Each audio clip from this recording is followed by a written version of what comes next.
Hello everyone and welcome to only IAS. स्वागत है आपका आज के डिटेल डिस्कशन में। पहला सवाल सुमित सर का है, तो वो आज एक ऑफलाइन क्लास ले रहे हैं, इसलिए वो अटेंड नहीं कर पाए सेशन। मंडे से उसको फिर से कंटिन्यू करेंगे। तो चलिए शुरू करते हैं आज की डिस्कशन। और आज हम 3 आर्टिकल्स डिस्कस करेंगे। आत्मनिर्भर भारत बनाने में बैंकिंग सेक्टर का क्या रोल है और किस लेवल तक वो एक मजबूत बैंकिंग सेक्टर होना हमारे लिए बहुत इंपॉर्टेंट है और क्या क्या बदलाव उसकी वजह से आए हैं। प्लस हम जानेंगे OTT सर्विसेज यानी ओवर द टॉप सर्विसेज जैसे व्हाट्सएप, टेलीग्राम, इनको रेगुलेट करने की बात की जा रही है, क्यों की जा रही है, क्या कारण है। और तीसरा जो हम समझेंगे वो है क्या है इम्पॉर्टेंट भारत में हायर एजुकेशन को बढ़ाना या उसको मजबूत करना, ताकि हम अपना सस्टेनेबल डेवलपमेंट गोल अचीव कर सकें। सस्टेनेबल डेवलपमेंट गोल हमें अचीव करने हैं अपनी ग्रोथ के लिए, दुनिया के सभी देशों को अचीव करने हैं, तो क्या उसमें हायर एजुकेशन का रोल है, वो कैसे किया जा सकता है, ये तीनों जानेंगे आज के आर्टिकल में। तो पहला आर्टिकल आज हम पढ़ेंगे वो है रेगुलेशन ऑफ OTT के बारे में। सबसे पहला सवाल, व्हाट इज OTT? OTT मतलब ओवर द टॉप सर्विसेज। ये क्या होती है? मान लो आपको आज से 4-5 साल पहले एक कॉल करना था या SMS करना होता था, तो आप क्या करते थे? वोडाफोन या आप जियो या एयरटेल जिसका सिम यूज़ करते थे उससे कॉल करते थे। पहले तो और ज़्यादा टेलीकॉम कंपनियां हुआ करती थी। तो एक चीज़ होती है ट्रेडिशनल, ठीक है, telecom service providers. Telecom service provider जैसे एयरटेल, वोडाफोन, इन्हें कहते हैं टेलीकॉम सर्विस प्रोवाइडर। अब बात यह है, ये कंपनियां आपसे SMS करने का पैसा चार्ज करती थी, आप रिचार्ज कराते थे, फिर फ़ोन करते थे, इनको रेवेन्यू मिलता था उससे। उसके बदले में ये क्या करते थे, पूरे देश भर में इन्होंने एक नेटवर्क का जाल बिछा दिया। अब हर जगह जाते हैं फ़ोन का नेटवर्क आता है। तो पहले केवल BSNL थी, बाद में प्राइवेट कंपनीज भी आई, इनके ऊपर एक सोशल रिस्पॉन्सिबिलिटी भी थी, इन्होंने उसी रेवेन्यू से अपने आप को एक्सपेंड किया। अब क्या हो गया, अब लोग कॉलिंग के लिए फ़ोन का इस्तेमाल बहुत कम करते हैं, SMS तो कोई करता ही नहीं है। इस सिनेरियो में जहां लोग OTT सर्विसेज का ज़्यादा इस्तेमाल करते हैं, तब बात ये की जा रही है क्या हमें ज़रूरत है OTT को रेगुलेट करने की। क्योंकि याद रखिए, उनको आपका ना फ़ोन SMS कुछ अगर उनको लगा खतरनाक है या संवेदनशील है तो सरकार को सौंप दे देते थे, लेकिन OTT कंपनीज तो ऐसा नहीं करती हैं। तो इसीलिए सवाल ये है कि क्या आप ज़रूरत है गवर्नमेंट पॉलिसीज़ बदलने का और इसको चेंज करने का, ताकि ये पहुँच सके हर व्यक्ति तक। ये जानेंगे इस वीडियो में क्या है पूरी कहानी। तो आपकी GS पेपर 2 का एक इंपॉर्टेंट टॉपिक है गवर्नमेंट पॉलिसीज और डेवलपमेंट में उसके क्या इंपैक्ट है इसके बारे में। तो सबसे पहले व्हाट इज OTT आप जान गए, over the top services. Over the top यानी इंटरनेट के माध्यम से, अगर आपके फ़ोन में इंटरनेट है तभी आपका व्हाट्सएप चलेगा, तभी टेलीग्राम, तभी नेटफ्लिक्स चलेगा, इसलिए इसे कहते हैं ओवर द टॉप। इसके लिए एक बेसिक आपको पहले इंटरनेट चाहिए होता है, जो बेसिक इंटरनेट देने के लिए आपको किसी टेलीकॉम ऑपरेटर ने बहुत सारा पैसा निवेश किया है। तो इसीलिए ट्राई ने हाल ही में एक कंसल्टेशन पेपर निकाला कि भाई हम जरा चेक तो करें कि क्या मैकेनिज्म होना चाहिए, कैसे OTT को हमें, और स्पेसिफिकली OTT में जो कम्युनिकेशन सर्विसेज हैं उनको कैसे हमें रेगुलेट करना चाहिए। इसका कारण क्या है? इसका कारण यह है कि अब ना, पहले देखो कहीं अगर राइट्स होते थे, कहीं राइट्स हुए, कहीं अगर और किस तरह की हिंसा भड़की, तो वो कारण होता था लोग फ़ोन पे कुछ धमकियां दे देते थे या कुछ ऐसा हो जाता था। अब क्या है, व्हाट्सएप, टेलीग्राम, सिग्नल, इनके थ्रू सब सर्कुलेट किया जाता है। तो देश भर में बहुत सा अनरेस्ट जो है वो OTT की वजह से फैल रहा है और उसको रेगुलेट करने का कोई तरीका भारत में है नहीं। DM जो चाहे अपने लॉ के हिसाब से वो किसी डिस्ट्रिक्ट में बंद कर सकता है टेलीकॉम सर्विसेज, या टेलीकॉम ऑपरेटर को किसी कॉल रिकॉर्ड्स मांग भी सकते हैं अगर सीनियर लेवल के मिनिस्टर्स हैं, तो किसी अगर क्रिमिनल केस एश्योर्ड है तो सिक्योरिटी के नाम पर। लेकिन टेररिस्ट एक्टिविटीज़, राइट्स, इन केसेस में हम किसी भी हाथ पे OTT पे हाथ नहीं लगा सकते, ये एक बड़ा मुद्दा है। तो OTT को लेकर कंसल्टेशन पेपर आया है कि भाई कैसे इन सबको कंट्रोल किया जाए। और ये जो दिक्कत है ये सिर्फ इसीलिए नहीं है कि ये OTT के लिए लॉज नहीं है, प्लस OTT किसी ट्रेडिशनल जो हमारा मीडिया कवरेज है ना, वो किसी के अंदर फॉल नहीं करता। यानी ट्रेडिशनल अगर कोई भी प्रोवाइडर है, उसको डर है कि भाई कम्युनिकेशन सर्विसेज की बात है, सैटेलाइट की बात है, आपके टावर्स की बात है, इनके साथ ऐसा कुछ नहीं है। मोस्ट ऑफ दम कुछ इंडिया में है भी नहीं। उनकी पूरी टीम एक टाइम में व्हाट्सएप की सिर्फ 26 लोगों की हुआ करती थी। तो ट्राई ने कहा है कि भाई जो स्टेक होल्डर्स हैं वो अलग अलग तरह से डिफाइन करते हैं, लेकिन जो दिक्कत है वो है कि आप OTT चला रहे हो लेकिन कोई भी रेवेन्यू जो है वो ट्रेडिशनल टेलीकॉम ऑपरेटर को, ट्रेडिशनल सर्विस प्रोवाइडर को नहीं मिल रहा। तो जो भारत के सर्विस प्रोवाइडर हैं, चाहे एयरटेल हो, चाहे जियो हो, चाहे वोडाफोन हो, सब चाहते हैं किसी तरह रेगुलेट हो ताकि उनकी तो कमाई थोड़ी कम हो। तो जितने ये होस्टिंग प्लेटफॉर्म हैं, चाहे वो व्हाट्सएप हो, चाहे टेलीग्राम हो, इन सबको क्या चाहिए? पहले एक बेसिक लेवल ऑफ इंफ्रास्ट्रक्चर चाहिए। जिसने वो पुश किया उसको क्या फ़ायदा? तो अभी जो रेगुलेशन है OTT प्लेटफॉर्म पे कुछ नहीं है, कोई लॉ नहीं है। लेकिन अगर आप टीवी की बात करें, मान लो आप टीवी देख रहे हो, उस पर आपको NBA है, जैसे नेशनल ब्रॉडकास्टिंग स्टैंडर्ड अथॉरिटी, ये बहुत कुछ रेगुलेट करती है। फिर आपके पास जो प्रिंट मीडिया है, उसके लिए आपके पास क्या है? प्रेस काउंसिल ऑफ इंडिया है, वो खुद से अपने आप को रेगुलेट करते हैं। OTT प्लेटफॉर्म्स के लिए कुछ नहीं है, चाहे हम टेलीविजन की बात करें, यानी जो वो आप टीवी पे ही देख रहे हो ना भाई, आज के टाइम में अमेजॉन और नेटफ्लिक्स तो टीवी पे आता है, ना ही जो कम्युनिकेशन सर्विसेज उनके लिए कोई रूल है। तो बहुत ज़रूरी है कि गवर्नमेंट कुछ ना कुछ रेगुलेशन लाए। अब ज़रूरत क्यों है? ज़रूरत इसलिए है क्योंकि अभी तक OTT के कुछ फ़ायदे और नुकसान है, पहले वो जानते हैं। देखिए, फ़ायदा ये है, बहुत लो कॉस्ट है, मल्टीपल प्लेटफॉर्म पर सर्विस प्रोवाइड करता है, बिल्कुल ओरिजिनल कंटेंट है, लेकिन इसे चाहिए इंटरनेट, अच्छी कनेक्टिविटी और ऑनलाइन सिक्योरिटी की कोई गारंटी नहीं, क्योंकि कोई जिम्मेदार नहीं है। व्हाट्सएप कह सकता है हमारा काम केवल मैसेज भेजना है, हमें नहीं पता भाई आगे क्या होता है हमारे मैसेजेस के साथ। तो इसलिए रेगुलेशन की रिक्वायरमेंट तो है ही। और ऑफिशियली अगर हम देखें, जो मेन मुद्दे हैं वो 3 तरह पे आते हैं। पहला, इनका कॉन्फ्लिक्टेड ट्रेडिशनल सर्विस प्रोवाइडर से, कि भाई हमें रेगुलेशन भी करना पड़ता है, हम रेगुलेट भी होते हैं, हमें टैक्स भी भरना है, हमें सरकारें बताएगी भाई दंगे हो रहे तो हमें सब कुछ बंद भी करना है। वहाँ ये इनके साथ नहीं होता, इनको बहुत बड़ा एडवांटेज है, इसलिए लोग अब फ़ोन छोड़कर यही जो OTT सर्विसेज है इसका इस्तेमाल करते हैं कम्युनिकेट करने के लिए, जिससे एक बहुत बड़ा रेवेन्यू इरोजन भी हो रहा है। ट्रेडिशनल सर्विस प्रोवाइडर का रेवेन्यू जा रहा है सारा का सारा, जो मान लो पहले लोग कॉल या रिचार्ज करवाते थे, उससे अब क्या हो रहा है, कंज्यूमर बिहेवियर भी शिफ्ट हो रहा है, आप कभी कॉल्स पे वापस आएंगे भी नहीं। तो इन्होंने कहा है कि भाई टेलीकॉम का जो हमारी अथॉरिटी है उसको एक पैरिटी लानी चाहिए, ताकि जैसा जो ट्रेडिशनल टेलीकॉम प्रोवाइडर हैं, जो लॉज उनके ऊपर लागू होते हैं सिक्योरिटी या रेगुलेशन के नाम पे, वैसा ही कुछ OTT सर्विसेज के काम में भी आए। और एक लाइसेंसिंग रिक्वायरमेंट की भी बात की जाती है। वो कहते हैं कि भाई हमें टेलीकॉम ऑपरेटर्स को पहले एक लाइसेंस लेना पड़ता है, तब जाकर वो वॉइस या SMS सर्विस दे सकते हैं। आजकल को कोई भी ऐप बनाकर टेलीकॉम सर्विसेज फ्री में दे सकता है, कॉल, मैसेजिंग, और वो और ज़्यादा इनक्रिप्टेड भी देते हैं। तो ये जो लीगल फ्रेमवर्क है, ये जो रेगुलेटरी फ्रेमवर्क है, इसमें कहीं पर जगह नहीं है कि कैसे उसे कंट्रोल किया जाए। अभी टेलीकॉम प्रोवाइडर को आप देखो, टेलीग्राफ एक्ट है, फिर telecom regulatory authority of India act है 1997, इन सब के अंतर्गत पूरी तरह उनको रेगुलेट किया जाता है, लेकिन ये सब कुछ भी OTT पे अप्लाई नहीं करता, जहां अब मेजॉरिटी ऑफ कॉल्स हो रही हैं, स्पेसिफिकली फाइनेंशियल कॉल्स। तो एक इंपॉर्टेंट है कि ये सब चीज़ें देखते हुए ट्राई को भी लगा कि नहीं कुछ तो करना पड़ेगा, कंसल्टेशन पेपर आया, प्लस जो लॉबी है वो स्ट्रांग है ट्रेडिशनल सर्विस प्रोवाइडर्स की, बड़ी बड़ी कंपनियां हैं टेलीकॉम की। पर क्या ये ज़रूरी है कि हम रेगुलेट करें? अगर हम रेगुलेट करेंगे तो जो फ्रीडम ऑफ स्पीच है उसका क्या होगा? हालांकि ट्राई ने यह भी नोट किया कि अभी तक जो टेलीकॉम सर्विसेज बढ़ी हैं उसमें टेलीकॉम ऑपरेटर्स को भारत में एक यूनिवर्सल सर्विस ऑब्लिगेशन फंड है, इसमें कंट्रीब्यूट करना पड़ता था ताकि पूरे देश में वाईफाई, फोन सर्विसेज प्रोवाइड की जा सके, हर देश के कोने में टेलीकॉम सर्विसेज पेनिट्रेट कर पाए। ऐसा कुछ तो नहीं किया उन लोगों ने, जो OTT वाले हैं फ्री में बिल्कुल मलाई खा रहे हैं। तो इन सब चीज़ों को देखते हुए नेशनल सिक्योरिटी, पब्लिक ऑर्डर की बात है, जहां आप इंटरसेप्ट कर सकते हो कॉल्स को, अगर कोई खतरनाक आतंकवादी बात कर रहे हैं या गवर्नमेंट को ऐसा लगे कुछ बुरा हो रहा है तो उसको कंट्रोल कर सकते हैं, वायलेंस को कंट्रोल कर सकते हैं। ऐसा कुछ OTT के साथ आप नहीं कर सकते, इसलिए एक बात की जा रही है कि हमें कुछ ना कुछ रेगुलेट करने के लिए करना ही पड़ेगा। अब आप खुद से पूछिए कि OTT रेगुलेट करोगे कैसे, चैलेंजेस क्या हैं? आर्टिकल मत भी देखो, अपने आप से पूछो क्या चैलेंजेस आपको दिखते हैं। पहला, एक तो जो इसकी वॉल्यूम है बहुत ज़्यादा है, अराउंड इस साल के अंत तक तो 50 मिलियन लोग जो है वो ऑलरेडी यूज़ कर रहे होंगे OTT सर्विसेज का। प्लस अगर आपने इस बड़े वॉल्यूम लेवल पर भी रेगुलेट करना स्टार्ट कर दिया तो आपको नहीं लगता ऑलरेडी हम जैसा देख रहे हैं कि मीडिया के स्टैंडर्ड बहुत ख़राब हो गए? कोई एक पार्टी अगर गवर्नमेंट में आए जो बहुत सारा डिक्टेटोरियल टेंडेंसी रखे, चीज़ें कंट्रोल करना चाहे, तो उसके थ्रू OTT को भी कंट्रोल करने की कोशिश कर सकती है। अभी वो बिल्कुल फ्री माध्यम है, तो कोई व्यक्ति अगर कहीं टीवी पे कुछ नहीं कर पा रहा तो अपना वो खुद का YouTube चैनल खोल ले रहा है। कभी कुछ नहीं हो पा रहा है, आपको अगर लग रहा है कि आपका कॉल को रिकॉर्ड कर लेगा तो आप व्हाट्सएप पे कॉल कर लेते हो। आपकी सिक्योरिटी भी तो इंपॉर्टेंट है ना। तो freedom of speech, freedom of expression, उसका भी एक मुद्दा आता है कि भाई उसका क्या फिर। तो वो फ्रीडम ऑफ स्पीच और एक्सप्रेशन का भी एक बड़ा पॉइंट है जिसका ध्यान रखना बहुत ज़रूरी है जब हम इस की बात करेंगे, हम इसको रेगुलेट करेंगे। प्लस ट्रेडिशनल मीडिया से बहुत डिफरेंट है ये और ज़रा डाइवर्स है, इंटरनेशनल है। अब मान के चलो आप क्या क्या रेगुलेट करोगे? आप मान लो व्हाट्सएप, टेलीग्राम, जूम, इन सबको रेगुलेट कर दोगे। लोग ट्विटर के थ्रू कॉल कर लेंगे, कल को एक्स जिसे हम कहते हैं वहाँ पर ऐसी सुविधा आ रही है। ऐसी हज़ारों ऐप्स, आप कितने रेगुलेट करोगे, किस लेवल तक कर पाओगे? और प्लस कई सारी ऐसी चीज़ें हैं जो इंडिया में ऑपरेट ही नहीं करती, वो बाहर से आती है। तो उसको रेगुलेट करने के लिए आपको जो एनफोर्समेंट आप करोगे, आपके पास लॉज है या आपका जुरिस्डिक्शन है उस तक, या भी या नहीं है, वो भी नहीं है, तो फिर आप कैसे बात कर सकते हो उस चीज़ की? तो ये सारे चैलेंजेस हैं, लीगल चैलेंजेस हैं। जैसे अब जो है कई सारे जो शोज आते हैं उनके ऊपर ऑफेंसेस लगा दिए थे। स्टैंड अप एक शो आया था जिसके ऊपर IPC 6 और IT एक्ट लगाया गया था कि भाई ये देश के उसके लिए खराब है,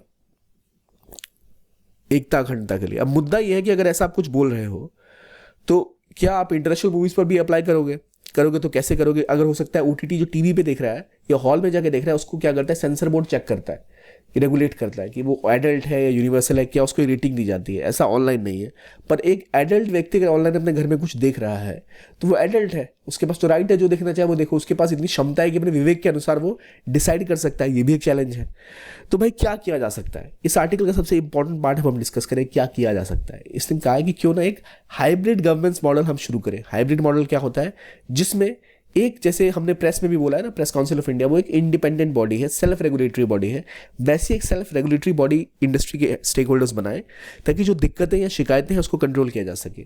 और उसके अलावा एक अपील मैकेनिज्म होना चाहिए कि अगर आप जो कर रहे हैं वो सही नहीं है तो उसके खिलाफ अपील की जा सके और वो एक ऊपरी लेवल तक जाया जा सके चीज़ों को लेकर, अगर जो एक सेल्फ रेगुलेटरी बॉडी इसके ऊपर एक्शन नहीं लेगी तो। ये एक अच्छा कदम जरूर है, पर फिर वही बात है, इतना ज़्यादा वॉल्यूम है ना, इतनी ज़्यादा ऐप्स हैं कि इसे कंट्रोल करना मुश्किल है। फिर एक क्वासी जुडिशियल बॉडी बनाने की बात है जिसमें इंडस्ट्री एक्सपर्ट हो, जुडिशियल मेंबर हो, क्योंकि यहाँ याद रखिए टेक्नोलॉजी बहुत बड़ी चीज़ है। तो जिसे टेक्नोलॉजी आती है, जिसे ये सिस्टम पता है, वही ऑपरेट कर सकता है, वही यहाँ चीज़ों पर काम कर सकता है। इसलिए बात की जाती है क्वासी जुडिशियल बॉडी बनाने की जिसमें जुडिशियल एक्सपर्ट हो प्लस इंडस्ट्रियल एक्सपर्ट्स हो। और कोशिश की जाए कि जब ऐसा कुछ बने तो भारत में सबसे बड़ी दिक्कत क्या है, कोर्ट तो चले जाओ, कभी वापस ही नहीं आ पाओगे आप। उसके लिए एक स्पीडी रिजोल्यूशन हो कंटेंट का, और जिससे कोर्ट्स पे बर्डन कम बने, और हम कोई और अगर ऑप्शन ढूंढ पाए तो वहाँ हमें जाना चाहिए इसको लेकर, इसको सॉल्व करने को लेकर। ये भी ज़रूरी है कि जो बॉडी बने वो अनबायस्ड हो, क्योंकि इम्पार्शियल और अनबायस्ड बॉडी नहीं होगी जो किसी एक को प्रेफर करेगी तो भाई ये इनका हाल भी वैसा हो जाएगा। जैसे गवर्नमेंट चेंज हुई तो दूरदर्शन में जो शोज़ हैं वो पर्टिकुलर गवर्नमेंट, क्योंकि गवर्नमेंट का ही चैनल होता है तो वो उस तरह की शोज़ दिखाने लगते हैं। तो क्या OTT वैसे भी हो जाएंगे। और ऑलरेडी जो ड्राफ्ट इंडियन टेलीकम्युनिकेशन बिल 2022 का है उसमें बात की गई है कि टेलीकम्युनिकेशन सर्विसेज में हम OTT को भी ऐड करेंगे। जो ड्राफ्ट बिल है उसमें बात की गई है, तो शायद ये किया जा सकता है। प्लस एक हाइब्रिड सॉल्यूशन प्लस एक क्वासी जुडिशियल बॉडी, ये इंपॉर्टेंट स्टेप्स हैं। प्लस क्या हम इसे एक ट्रेडिशनल लाइसेंसिंग पैरिटी दे सकते हैं TSP के साथ, यानी जो ट्रेडिशनल सर्विस प्रोवाइडर है जैसे उसको लाइसेंसिंग करनी पड़ती है कॉल SMS के लिए, क्या वैसा ही हम OTT कम्युनिकेशन ऐप्स के लिए कर सकते हैं कि भाई आपको लाइसेंस लेना पड़ेगा तभी आप कॉल सर्विसेज कर सकते हो। मुश्किल ज़रूर है पर कहा जा सकता है। नॉर्मली क्या होता है ना कि आपको सर्विस देने के लिए एक यूनिफाइड एक्सेस सर्विस लाइसेंस चाहिए होता है, OTT में तो नहीं चाहिए। क्या हम ये कर सकते हैं कि अगर आपको इस लेवल में, मान लो आपके ऐप से एक बार 10 मिलियन से ऊपर कॉल्स हो रही है या फिर इतने आवर्स की कॉल्स हो रही है, तो आपको ये लाइसेंस लेना पड़ेगा जिसके अंदर जो गवर्नमेंट रेगुलेशन है उसका पालन करना पड़ेगा। तो ये कुछ सॉल्यूशन है जो हो सकते हैं OTT के सुधार के लिए। तो अगर आप अपने आंसर्स लिख रहे हो तो आपको 4-5 पॉइंट्स तो दिख रहे हैं कि भाई हाइब्रिड मॉडल की बात हो गई, self regulatory plus appeal mechanism पर आप प्लस आप बात करो लाइसेंसिंग को हम पैरिटी ला सकते हैं आफ्टर अ थ्रेशोल्ड, यानी इतने अगर लोग आपके ऐप पर हैं आपने थ्रेशोल्ड को ब्रीच कर दिया, जैसे 1 मिलियन लोग आपने थ्रेशोल्ड बना दिया उसके ऊपर गए तो आपको ये सारी चीज़ें फॉलो करनी पड़ेगी। ऐसे कुछ स्टेप्स लिए जा सकते हैं इसके लिए। और अगर ये मैंडेट किया जा सके कि इनको भी भाई ये लाइसेंसिंग करनी है तो उनको फिर आप अलग अलग चीज़ों में और इन्वॉल्व कर सकते हैं, जैसे KYC और जो इंक्रिप्शन रेगुलेशन है भारत का, यानी कस्टमर की कॉपी आधार कार्ड जो हम बैंक में करते हैं वो हम उनके साथ भी अप्लाई कर सकते हैं ताकि जो इलीगल काम है वो रुक जाए। हालांकि थोड़ी सी एक अतिशयोक्ति होगी कि भाई आप व्हाट्सएप या जूम पे ऐसा कैसा करोगे, पर एक देखा जा सकता है ये रास्ता भी हो सकता है। तो ये बात हो गई OTT सर्विसेज की, और क्या नतीजा होना चाहिए, क्या ज़रूरत है और क्यों करना ज़रूरी है, प्रोज एंड कॉन्स हमने डिस्कस कर लिया। अगला आर्टिकल बात करता है बैंकिंग सेक्टर की, कैसे वो भारत को आत्मनिर्भर भारत बनाने के लिए एक महत्वपूर्ण कदम उठा रही है। इसमें हम बात करेंगे जो GS पेपर 3 का टॉपिक है इंडियन इकोनॉमी एंड इश्यूज, उससे रिलेटेड है, बहुत ज़रूरी टॉपिक है। तो चलिए डिस्कस करते हैं। पहली बात, आत्मनिर्भर भारत क्या होता है। इट मीन्स सेल्फ रिलायंस, आप स्वयं से स्वयं पर निर्भर हैं। स्वयं से स्वयं पर निर्भर कैसे होते हैं, हर कोई व्यक्ति देश में 1 करोड़ की संपत्ति लेके पैदा नहीं होता, उसको बिजनेस करना पड़ेगा, काम करना पड़ेगा, एजुकेशन लेनी पड़ेगी। कैसे लेगा कोई व्यक्ति, अगर वो किसी मनी लेंडर से पैसे लेगा जिंदगी तो लोन चुकाने में बीत जाएगी। तो उसका सुधार क्या होता है कि भाई आप बैंक से जाओ, लोन लेके पढ़ो, जब आप पढ़ो तो लोन चुका दो, फिर आप लोन लो, एक बिजनेस स्टार्ट करो, फिर वो लोन चुकाते रहो। जब तक आपके पास एक कैपिटल नहीं है तो वो पूरा काम एक देश का बैंकिंग सेक्टर आपके लिए करता है। तो इसलिए देश में अगर आपको बहुत आगे लेके जाना है ना, गवर्नमेंट की पॉलिसीज को लोगों तक पहुंचना है, लोगों के पास सेल्फ एम्पावरमेंट हो, तो उसके लिए बैंकिंग अवेयरनेस बहुत इंपॉर्टेंट होती है। तो आज जो इंडिया का गवर्नेंस स्ट्रक्चर बदल रहा है, जो हम अलग अलग पब्लिक गुड्स बना रहे हैं और ज़्यादा हमारा एंटरप्रेन्योरशिप बढ़ रहा है, make for India, made in India हम बात करते हैं, वो हो रहा है, उसके लिए बैंकिंग सेक्टर का बहुत बड़ा रोल है। फाइनेंशियल सेक्टर को रिवॉर्म होना बहुत ज़रूरी है। और ये हमारी जो जर्नी है ट्रांसफॉर्मेशन की, जहाँ हम इम्पोर्ट बेस्ड इकॉनमी है वहाँ से हम एक्सपोर्ट बेस्ड इकॉनमी बनेंगे, निर्यात से ज़्यादा आयात से ज़्यादा निर्यात करेंगे, वहाँ पर बहुत बड़ा रोल है बैंकिंग सेक्टर का। पिछले 75 सालों में ग्रो हुई चीज़ें आपको दिख रहा है, रिफॉर्म्स भी आए हैं, जो एक ऐसा लैंडस्केप आया है जहाँ पर सिर्फ बैंक ही नहीं है, हमारे पास नॉन बैंकिंग फाइनेंशियल इंस्टीट्यूशंस भी हैं, फिनटेक इकोसिस्टम है। फिनटेक मतलब आज आपके पास पेटीएम हो गया या गूगल पे हो गया, ऐसी सर्विस सुविधाएं भी हैं। जो आपकी जो इंश्योरेंस सर्विसेज है वो भी आपकी ऑनलाइन है। तो कई चीज़ें ऑनलाइन हो गई, डिजिटाइज हो गई हैं। तो जो पहले के मुद्दे हुआ करते थे, एनपीए का इशू हुआ करता था, पहले इतने लाख करोड़ का एनपीए है, वहाँ बैंकों ने सुधार किया है कई चीज़ों के मामले में। हमने अपनी ग्रोथ बढ़ाई है, चाहे वो कैपिटल की बात हो, चाहे फाइनेंशियल स्टेबिलिटी की बात हो। अब इन्वेस्टमेंट थोड़ी और कंट्रोल करने के लिए और थोड़ा और मॉडर्नाइज करने के लिए हम ब्रिक एंड मॉर्टर से आगे बढ़ गए। ब्रिक एंड मॉर्टर मतलब एक बैंक का मतलब होता था बैंक में जाओ, वहाँ 2 कैशियर है, 4 लोग बैठे हैं, फॉर्म भरो, आपका अकाउंट खुलेगा, पैसे डालो, पैसे निकालो। वो अब कोई नहीं जाता बैंक, सब डिजिटल हो गया, एडवांस टेक्नोलॉजी आ गई है, बैंकिंग ऐप्स हो गया, यूपीआई हो गया। आपका केवाईसी भी करवाना है, अगर केवाईसी मतलब होता है know your customer, know your consumer. आपको अगर अपने आप को वो भी कराना है कि भाई मैं जो व्यक्ति हूँ वही व्यक्ति हूँ अकाउंट खुलवाने के लिए, तो वो भी ऑनलाइन होता है आधार के माध्यम से और ऑनलाइन वीडियो के माध्यम से। तो डिजिटल पेमेंट सिस्टम बिल्कुल ही ट्रांसफॉर्म हो गया है। तो जो उसमें हैजल्स थे पहले, जो उसमें बॉटलनेक्स थे, बिल्कुल खत्म हो चुके हैं। अब जो है बैंकिंग सेक्टर भी ट्रेडिशनल जो ब्रिक एंड मॉर्टर मैंने बोला वहाँ से निकलकर अब एक नॉलेज ओरिएंटेड फ्रेमवर्क में जा रहा है, जहाँ वो जितनी भी टेक्नोलॉजीज़ हैं, चाहे एआई हो, चाहे इंटरनेट ऑफ थिंग्स हो, उसका सहारा ले रहा है और अपने आप को एडवांस बनाने में, जिससे हम और इंटेलिजेंट ऑपरेशनल अप्रोचेज ला पाए, जिससे और खर्चे कम हो, जो बॉटलनेक्स है यानी जो बीच में व्यवधान है वो खत्म हो जाए, और जो कस्टमर चाहता है उसके हिसाब से। मान लो एक व्यक्ति मुंबई में रहता है और 1 करोड़ रुपये साल के कमाता है, उसकी रिक्वायरमेंट, और एक स्टूडेंट है या एक किसान है, तीनों की रिक्वायरमेंट अलग अलग होगी। तो यहाँ आप एआई का इस्तेमाल करके इसको कस्टमाइज कर सकते हो कि भाई चलो, एक अगर किसान है तो इसको कुछ टाइम के लिए लोन चाहिए होगा या इसकी बेसिक सुविधाएं होंगी, उसको वो चाहिए होगा। कॉर्पोरेट वाला अगर है तो उसको हाईटेक सर्विसेज चाहिए होंगी, तो आप उसको वो दे दो। स्टूडेंट है तो भाई इसको एक अकाउंट चाहिए, उसको पैसा देना पड़ जाए, छोटा मोटा पैसा रखने के लिए। तो एक कस्टमाइज्ड और इंडिविजुअल्स कस्टमर प्रेफरेंसेस के हिसाब से अब बैंकिंग हो रही है, जो एआई और टेक्नोलॉजी का सहारा लेके की जा रही है। कस्टमर का बिहेवियर आपको पता लग रहा है, उनकी क्या फाइनेंशियल नीड है। मान लो एक स्टूडेंट है, आपको पता है कि अभी इसने मेडिकल कोई इंश्योरेंस नहीं ले रखी, आपको पता है कि हो सकता है कल को इसको जरूरत पड़े, कोई जॉब में नया नया गया, तो आप उसको ऑफर कर सकते हो कि भाई क्यों ना आप एक एफडी ले लो या फिर आप कोई एसआईपी करवा लो। इस तरह की कई चीज़ें हैं। आप इंश्योरेंस कवर आपके पास नहीं, आप वो ले लो, क्योंकि अब तो आधार और सब कुछ लिंक हो चुका है। तो ये एक अंडरस्टैंडिंग कस्टमर्स की, उनके बिहेवियर की, अपने सर्विसेज की, ये सब एआई के थ्रू वो कर सकते हैं। तो एआई एक इंपॉर्टेंट टूल बन चुका है, कैसे बैंक आज के समय में और एजाइल रह पाए। नहीं तो सारी क्या है ना, टेक कंपनीज जो है, फिनटेक जैसे फोन पे हो गई, ये सारी कंपनीज क्या आएंगी, इन सबको खा जाएंगी। तो बैंकों को भी एजाइल रहने की जरूरत है, वही वो करने की भी कोशिश कर रहे हैं। तो चैलेंजेस क्या है? चैलेंजेस ये सबसे बड़ी बात कि रेगुलेटरी ब्लाइंड स्पॉट कई सारे हो गए। यानी पहले क्या था कि सारा कुछ कागज में होता था, बैंक गए, बैंक का सीसीटीवी कैमरा लगा है। अब क्या है, घर से बैठे बैठे कोई पूरा अकाउंट हैक कर सकता है। क्यों? साइबर अटैक के द्वारा। तो वल्नरेबिलिटी भी बढ़ गई है बहुत ज़्यादा। वल्नरेबिलिटी और बढ़ी है कि आपके पास कई सारे एवेन्यूज़ हैं जिसको लेकर अभी नियम ही नहीं बने हैं। ठीक है, जैसे हमने देखा डिजिटल लैंडिंग के केस में कई सारे ऐसे ऐप थे जो लोगों को 5,000 रुपये, आप ऐप खोलो आपको उधार में दे देगा और बदले में आपके फ़ोन का एक्सेस ले लेगा। और अगर आपने पैसे नहीं दिए तो आपके सारे प्राइवेट फोटोज़, मैसेज वो दुनिया भर में लीक करने लगते थे, उससे एक्सटॉर्ट करने लगते थे। पैसे देने के बाद भी एक्सटॉर्ट करते थे, और जो चार्जेस थे वो 36-40% ऐसा इंटरेस्ट चार्ज करने लगते थे। तो ऐसे ऐप्स कई सारे बढ़ गए थे। क्यों हो रहा था ये? क्योंकि भाई पता ही नहीं था ऐसा कुछ आ सकता है पहले डिजिटल लैंडर्स के रूप में।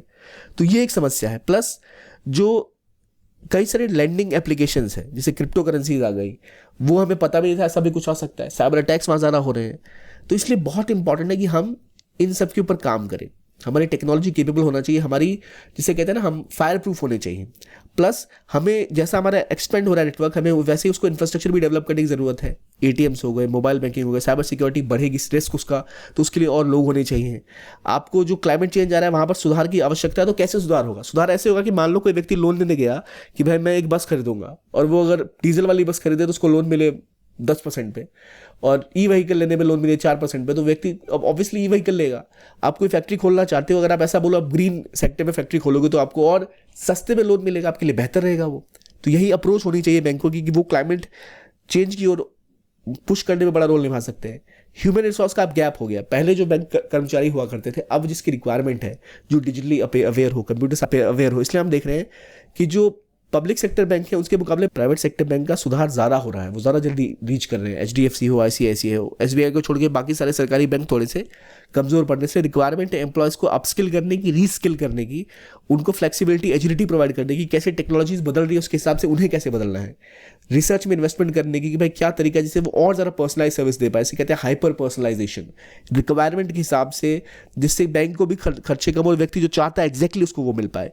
तो ये ऑब्लिगेशन आएगी डिजिटल बैंकिंग के साथ, तो वो पूरा करना भी बैंकों की जिम्मेदारी है। उनको फिनटेक फर्म्स के साथ लड़ना है, टेक्नोलॉजी फर्म्स के साथ लड़ना है, तो उसको लड़ने का सिंपल तरीका ये है कि अपना जो वो चीज़ें उसको अजाइल बनाए, यानी मूव हो सके समय के साथ।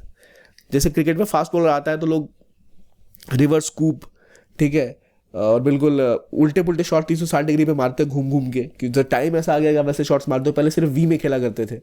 तो अब वही रिक्वायरमेंट बैंकों के पास है कि उन्हें कस्टमर इश्यूज को ध्यान में रखते हुए अपने सिस्टम्स को बदलना पड़ेगा, सिक्योरिटी मेजर्स और रेगुलेटरी फ्रेमवर्क में बदलाव करने पड़ेंगे, डीकार्बनाइजेशन इनिशिएटिव, जिसमें मैंने बोला अगर आपको क्लाइमेट चेंज से लड़ना है तो उसके लिए वो एक जो कोशिश ये करनी चाहिए कि हम बेहतर से बेहतर कैपेबिलिटी बिल्ड कर पाएँ, जो वर्कर्स हैं वो बेहतर स्किल्ड हो, उन टैलेंट को हम बुला सकें, उनको रिटेन कर पाएँ, और फाइनली रिसर्च और इनोवेटिव अप्रोचेस में पैसा लगाना ताकि और बेहतर डिलीवरी हो पाए, गवर्नेंस और सुधर पाए, और भारत का जो आत्मनिर्भर भारत बनने का सपना है वो पूरा हो सके। ये तभी ज़रूरी है जब बैंक अपने आप में सुधार करेंगे। इस आर्टिकल का प्राइमरी मोटिव आपको देखना है, आप खुद ऐसे स्टूडेंट, खुद ऐसे बैंक कस्टमर देखो कि क्या होगा अगर आपको ये सुविधाएं मिले तो कैसा आपको बेहतर महसूस होगा। तो ये उसके ऊपर था आर्टिकल। अगला आर्टिकल बात करता है एसडीजी के बारे में, सस्टेनेबल डेवलपमेंट गोल, और हायर एजुकेशन के बारे में, कैसे हायर एजुकेशन का बुरा हाल हो रखा है और कैसे एसडीजी अचीव करना हमारे लिए बड़ा इंपॉर्टेंट है। एसडीजी मतलब सस्टेनेबल डेवलपमेंट गोल, उसमें हमारे पास 17 गोल्स थे और अराउंड 169 टारगेट्स थे। 17 गोल में देखो एक तो पॉवर्टी आ गया, हंगर आ गया, उसमें फिर आपका क्वालिटी एजुकेशन 4 नंबर पे आता है गोल्स में। तो ये दुनिया भर के देशों पे ये जिम्मेदारी थी कि इनको अचीव करें ताकि समय के साथ सभी देश आगे बढ़ पाए। तो उसमें जो SDG 4 है हमारा, वो बात करता है एजुकेशन को लेकर। लेकिन भारत जैसे देश में भी जहाँ इतनी अच्छी इकोनॉमिक ग्रोथ है, फिर भी हम SDG गोल्स को उतना अचीव नहीं कर पाए। क्यों नहीं कर पाए? क्योंकि भाई पहले कोविड आ गया, कोविड के बाद रशिया यूक्रेन युद्ध आ गया, कभी ईरान के ऊपर सैंक्शन लग गया, हमारे लिए तेल महंगा हो गया, हमें खाना मिलना मुश्किल हो गया जो आसानी से जो मिलता था सस्ती रेट्स पे। अब तो इस विवादों के चक्कर में काफ़ी दिक्कतें आती है। तो आमतौर पे हम ना SDG में पॉवर्टी, हंगर, वाटर में फोकस करते हैं। ये आर्टिकल बात करता है एजुकेशन के ऊपर, क्वालिटी एजुकेशन। तो SDG 4 ये कहता है ensure inclusive equitable quality education and promote life long learning opportunities for all. यानी आपको एक इंक्लूसिव और इक्विटेबल, जो सब में सम्यक हो और समानांतर हो, इस तरह की शिक्षा सबको देनी है। ये कैसे दे पाओगे आप? ये तभी दे पाओगे जब सबके पास इक्वल अपॉर्चुनिटीज़ हो। तो इसलिए बड़ा इंपॉर्टेंट है कि भारत भी अपने क्वालिटी एजुकेशन में फोकस करे, जो अभी तक कुछ हद तक पिछड़ता दिख रहा है। देखिए कोविड में स्कूल बंद रहे, कई स्टूडेंट्स को कॉग्निटिव एबिलिटी ही नहीं बढ़ पाया कि स्कूल नहीं जाता कोई बच्चा। जो स्कूल जाता है दोनों में धरती आसमान का फर्क होता है। कई बच्चे 2 साल से स्कूल ही नहीं गए थे। तो एक तो पहले जो उनको न्यूट्रिशन भी मिलता था गाँव के स्कूलों में, आपको मिड डे मील के तहत, वो भी नहीं मिल पा रहा है। पोषण भारत अभियान जिसे हम अब कह सकते हैं। प्लस जो उनकी कॉग्निटिव एबिलिटी थी वो हिट हुई है। अब जो नई एजुकेशन पॉलिसी आई है उसने इन सब का ध्यान रखते हुए आगे एजुकेशन में, higher education, primary education, lower education, सबके ऊपर फोकस किया। तो ये जो है भारत की जो नई एजुकेशन पॉलिसी है, बिल्कुल ये सस्टेनेबल डेवलपमेंट गोल को ध्यान में रखते हुए ही बनाई गई है। चाहे हायर एजुकेशन हो, चाहे सोशल मोबिलिटी हो, चाहे जो अलग अलग सेक्टर के लोग हो जिनकी क्रिएटिविटी ट्रेडिशनल एजुकेशन सेक्टर से अलग हटकर किसी और सेक्टर में हो, उस पर फोकस करना, क्रिटिकल थिंकिंग पे फोकस करना, और सिर्फ यही नहीं, उनको स्किल प्रोवाइड करना ताकि उनको रोजगार मिल सके। इन सब पे फोकस किया है भारत की नई जो एजुकेशन पॉलिसी है उसने। दिक्कत क्या है? देखो OECD, organization for economic cooperation and development, जो एक ग्रुप है, इसने बोला था कि जिन लोगों के पास हायर एजुकेशन की डिग्री रहती है वो और ज़्यादा एम्प्लॉयबल होते हैं। वो 54% एवरेज ज़्यादा कमाते हैं जो व्यक्ति के पास सीनियर सेकेंडरी एजुकेशन है। मतलब 12th क्लास पास और कोई PhD मास्टर्स किया हुआ स्टूडेंट है, तो दोनों में बहुत अंतर होता है। नेचुरल सी कॉमन सेंस की बात है। प्लस ये क्यों है? क्योंकि ऑब्वियसली आप ज़्यादा एजुकेटेड है, ज़्यादा क्वालिफाइड है। क्वालिफिकेशन आएगी कैसे? जब अपॉर्चुनिटी होगी। अपॉर्चुनिटी मिलेगी कैसे? जब यूनिवर्सिटी होगी। यूनिवर्सिटी होगी तो वो अगर अच्छा एजुकेशन देंगे तो जो उसमें पढ़ने वाले लोग हैं उनके पास रोजगार होगा। बेहतर रोजगार होगा तो बेहतर पैसे होंगे। रोजगार आया तो आपका जो पहला SDG है पॉवर्टी, उससे आप बाहर निकल पाओगे। ठीक है, इतना ही नहीं, अगर आपको रोजगार मिला तो हंगर तो रहेगा नहीं, क्योंकि आपको खाना भी मिल पाएगा। अगर आप अच्छी जगह कमा के, अच्छा खा के, अच्छा कमा रहे हो, तो आप समझदार भी होगे, तो जेंडर के साथ जो दुष्प्रभाव है वो भी कम होगा। देखा जाता है जहाँ एजुकेशन ज़्यादा होता है वहाँ जेंडर इक्वालिटी बेहतर होती है। प्लस आपकी इकोनॉमिक ग्रोथ अच्छी होगी और समाज में इनइक्वालिटी भी कम होगी। तो SDG 4 का संबंध SDG 1, 2, 3, 5, 8, 10 सबके साथ है। तो बाकी सारे जो आपके गोल्स अगर अचीव करना है उसमें बहुत महत्वपूर्ण है कि आप एजुकेशन में फोकस करो। एजुकेशन होगा तो बाकी सब चीज़ें अपने आप होती चली जाएंगी। तो इसलिए बहुत इंपॉर्टेंट है कि यूनिवर्सिटी को इंक्लूसिव बनाया जाए एजुकेशन को। हायर एजुकेशन में भी सभी वर्ग के लोगों को और हर क्लास के लोगों को एक एंट्री मिले, और इसीलिए बहुत इंपॉर्टेंट है कि वो अपने एजुकेशन में सुधार करें। प्लस जो यूनिवर्सिटी में एंटर कर गया उस स्टूडेंट के पास भी तो एक ऐसा सुविधाजनक नेटवर्क होना चाहिए जिसके थ्रू वो सीख सके, रिसर्च टीचिंग हो सके यूनिवर्सिटी में, ताकि जो रिसर्च हो रहा है उसका फ़ायदा स्टूडेंट्स को मिले और फिर वो जाके उससे काम मांगे तो वो काम दे पाए। केवल आपने किताबें पढ़ ली इससे काम नहीं चलता। तो इसीलिए बहुत इंपॉर्टेंट है कि multi disciplinary interdisciplinary system develop हो। क्यों रिक्वायरमेंट है भाई? देखो, अगर अमेरिका में आप जाओ ना तो जो साइकोलॉजी डिपार्टमेंट है वो फिजिक्स डिपार्टमेंट के साथ मिलकर काम करेगा, प्रोजेक्ट रन करेगा। इकोनॉमी डिपार्टमेंट के साथ मिलकर काम रन करेगा कि भाई इकोनॉमिक, जैसे कोई इकोनॉमी पढ़ रहा है, इकोनॉमिक्स पढ़ रहा है, तो उसको देखना है कि भाई कितने पैसे कमाने के बाद इंसान मतलब एक मोटरसाइकिल से कार पे चला जाता है। उसको रिसर्च चाहिए किन कारणों से कोई व्यक्ति जो है आईफोन खरीद रहा है, एंड्रॉइड नहीं खरीद रहा, क्यों कोई इतना महंगा चीज़ खरीद रहा है जब ज़रूरत नहीं खरीदने की। तो उसके लिए वो साइकोलॉजी डिपार्टमेंट के साथ मिलकर रिसर्च करेंगे कि भाई इंसान की साइकोलॉजी भी हम पढ़ें और फाइनेंशियल डिसीजन पे उसका क्या प्रभाव पड़ता है, ये देखने के लिए दोनों लेवल के एक्सपर्ट मिल गए हैं। तो अब बस दोनों अपॉर्चुनिटीज़ है दोनों एरियाज में काम करने की। ऐसी इंटरडिसिप्लिनरी अप्रोच इंडिया में मिसिंग है। ये मल्टी डिसिप्लिनरी इंटरडिसिप्लिनरी सिस्टम हमें डेवलप करने की ज़रूरत है ताकि जो मल्टी टैलेंटेड लोग हैं वो रिसर्च को परसू कर पाएँ और इनोवेटिव सॉल्यूशन निकाल पाएँ अलग अलग चीज़ों का, ना सिर्फ उनके पर्सनल ग्रोथ के लिए बल्कि जो हमारी और समस्याएं हैं। देखिए, अगर अच्छी हायर एजुकेशन होगी, अच्छा रिसर्च होगा जो मल्टी डिसिप्लिनरी है, जो ध्यान रख रहा है जो समाज है उसमें क्या बात है, केवल थ्योरी की बात नहीं कर रहा, तो आपको जो समस्याएं क्या अभी आपके पास क्लीननेस नहीं है SDG 7, आपकी सिटी सस्टेनेबल नहीं है SDG 11, क्लाइमेट चेंज SDG 13, इनकी जो समस्याएं हैं इनका सोल्यूशन कैसे होगा? आपको नए लेवल की टेक्नोलॉजी बिल्ड करनी है, तभी हो पाएगी जब आप इन चीज़ों को फॉलो करोगे, इनके इम्पैक्ट को फॉलो करोगे। यही वो तरीका है जिसके थ्रू आप इन चीज़ों को पुश कर सकते हो। तो इकलौता तरीका यह है कि अगर हम जिस तरह से चीज़ों को बना रहे हैं वो बनाया जो रहे हैं उसको कैसे बदलेंगे? जब तभी बदलेंगे जब हम बेहतर एजुकेशन होगी, हमारे पास बेहतर रिसर्च होगा। रिसर्च के लिए हायर एजुकेशन में फंडिंग चाहिए, तभी जाकर आप SDG 12 हो या 9 हो, जहाँ इंफ्रास्ट्रक्चर की बात करते हो बदल पाओगे। तभी जाकर आप लाइफ ऑन लैंड जो SDG 15 है, वैल्यू बेस्ड एजुकेशन लाओगे, तभी जाकर वो भी हो पाएगा। लोगों के पास वैल्यूज होंगी, सिस्टम्स होंगे, वो समझ पाएंगे चीज़ों को और तभी जाकर चीज़ें बेहतर हो पाएंगी। तो एक इंटरकनेक्टिवनेस है इन चीज़ों को लेकर। तो कई सुझाव दिए गए हैं कि न्यू एजुकेशन पॉलिसी को ये ध्यान रखना चाहिए कि जो डे टू डे ऑपरेशंस हैं वो कैसे कर रहे हैं, उनका क्या क्या काम हो रहा है और क्या SDG गोल्स में उनका सुधार हो पा रहा है, यानी क्या बदलाव SDG में हो पा रहा है। यूनिवर्सिटीज़ की रैंकिंग होनी चाहिए कि जो SDG की डेडलाइन है उसको मिलने में वो कितना समय ले रहे हैं, क्या उनका रोल है, क्या कंट्रीब्यूशन है, और अगर जो SDG हमारा अचीव करना है उसमें क्या उनका कंट्रीब्यूशन है, उसके हिसाब से हम उनको इंसेंटिवाइज कर सकते हैं, उनको वैसी फंडिंग दे सकते हैं। स्टेक होल्डर्स जो हायर एजुकेशन के हैं उनको और एजुकेटेड बनाना पड़ेगा ताकि कोई भी हम SDG जो हमारा टारगेट है पीछे ना छूटे। भारत में अभी जो 56,205 56,205 हायर एजुकेशन यूनिवर्सिटीज़ और इंस्टीट्यूशंस हैं, इनको साथ मिलकर काम करना पड़ेगा, तभी हम चीज़ें सुधार पाएंगे। यूनिवर्सिटीज़ को एजुकेशन, इनोवेशन, कल्चर तीनों में बड़ा रोल निभाना है। Community health, energy saving measures, efficient resource allocation, waste reduction, development of local skills. आमतौर पे आप देखोगे इन सब चीज़ों के लिए गवर्नमेंट की स्कीम्स होती हैं कि गवर्नमेंट ने निकाली स्कीम की भाई स्वच्छ भारत अभियान है, हमें वेस्ट घटाना है, हमें ना जो हमारे घर से कचरा है उसको 2 हिस्सों में अलग अलग करें ताकि अच्छे से रिसाइकल हो पाए। लेकिन अगर कोई खुद से शिक्षित है तो उसे ऑलरेडी पता है कि क्या अच्छा नहीं है, क्या बुरा है। तो ये सब जो है ना, community health, energy saving measures, अगर कोई स्मार्ट आदमी है तो कभी अपना फ्रिज खुला नहीं छोड़ेगा, कभी घर के बल्ब जले हुए नहीं छोड़ेगा, कभी वेस्ट बाहर नहीं जबरदस्ती का पैदा करेगा, वो कभी ऐसा काम नहीं करेंगे या करेगी जो फैसिलिटीज़ है उसका दुरुपयोग किया जाए। तो ये सब कल्चर यूनिवर्सिटी में इनकलकेट हो सकता है, ये सब बिहेवियरल चेंज, ये सब मेंटल चेंजेस पुश किए जा सकते हैं अगर यूनिवर्सिटीज़ अपने आप को ढंग से रेनोवेट करें, चेंज करें। वही रिक्वायरमेंट है आज के टाइम में, तभी जाकर हम बेहतर लेवल पे पहुंच पाएंगे, तभी जाकर हमारे SDG टारगेट ही नहीं, हमारे देश की ग्रोथ की जो हम बात करते हैं वो अचीव हम कर पाएंगे। तो हमें सस्टेनेबिलिटी को यूज़ करते हुए SDG को अपने एजुकेशन इंस्टीट्यूशनल स्ट्रैटेजी में ऐड करना चाहिए।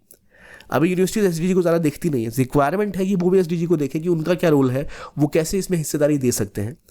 और केवल आइसोलेशन में भी नहीं, सोशो इकोनॉमिक डेवलपमेंट क्या हो रही है, एजुकेशन क्या उसमें रोल निभा रहा है, सोशो इकोनॉमिक प्लस एजुकेशन, इनका जो आपस में संबंध है ना, ये भी हमें स्टडी करना चाहिए और हमारी यूनिवर्सिटीज़ में सिस्टम होना चाहिए जिनसे पता लगे अच्छा क्या कदम उठाए जा रहे हैं, क्या ऑप्शंस किए जा रहे हैं, तब जाकर हम बेहतर रिजल्ट पे पहुंच सकते हैं। तो हर सिटीजन को फील होना चाहिए यूनिवर्सिटी डायरेक्ट उनके वेलबींग और नेशन बिल्डिंग प्रोग्राम में एक रोल निभा रही है, केवल किताबें पढ़ने का काम वो नहीं कर रहे हैं। ये बातें थी एसडीजी की, हायर एजुकेशन की, कैसे इंपैक्ट करता है हमारे सस्टेनेबल डेवलपमेंट गोल को और कैसे जो हमारे एसडीजीज हैं वो जुड़े हुए हैं एजुकेशन के साथ। तो आपके लिए बहुत इंपॉर्टेंट है जो आर्टिकल ये तीनों थे, जहां आपको डिस्कस करना था अलग अलग चीज़ों को, इकोनॉमी, एनवायरनमेंट और प्लस हमने जाना टेक्नोलॉजी के बारे में। आई होप आपको डिस्कशन अच्छी लगी हो। देखने के लिए बहुत बहुत धन्यवाद। Keep on watching only IAS।